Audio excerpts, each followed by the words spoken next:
segment, we're going to be looking at painting knives. Now, there's all sorts of different shapes and sizes and different ways to use this unique tool. So let's take a look in closer detail at some of those.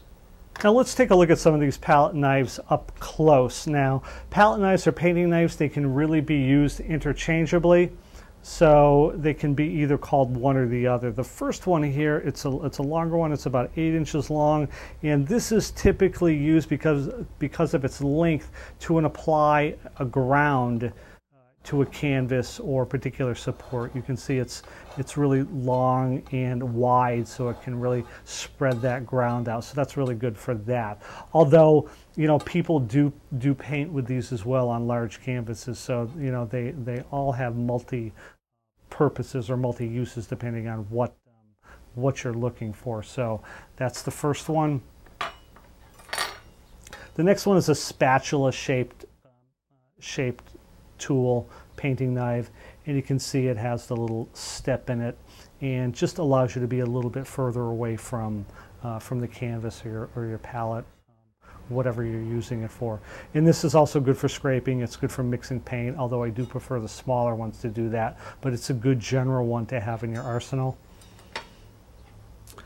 And this is a good one as well. These are nice for mixing paint, you know, pretty straight tip to it here.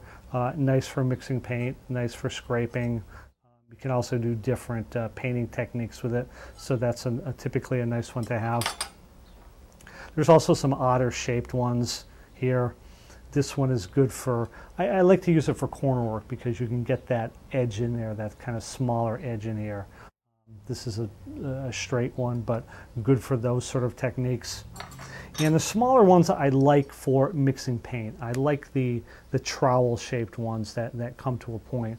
Really nice to mix paint with these. You can kind of draw back and you can get a lot of paint or a little bit, so you can really work it nicely with these. And these are also very good for painting on a canvas too. I like the smaller ones for different kind of techniques on the canvas. But they also have a new line out now. Utrecht has a new line that provides some of these different textured ones.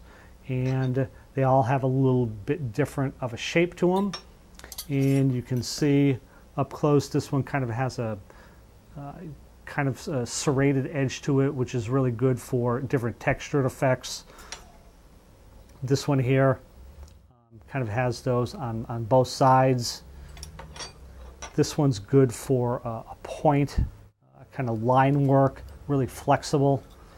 That's another note too. I mean, it depends on how you like these. Some people like them really flexible, some people don't. Again, it depends on what you're using it for, but there's all sorts of them out there that have more flexibility and some that are a lot stiffer, so that's something to keep in mind. But again, different textured effects with these type here. But you know, I would recommend having a you know, a good varieties. Again, you don't need 20 of these things, but you do need I think a good variety, so when the need arises, you can choose the one that's most appropriate for you.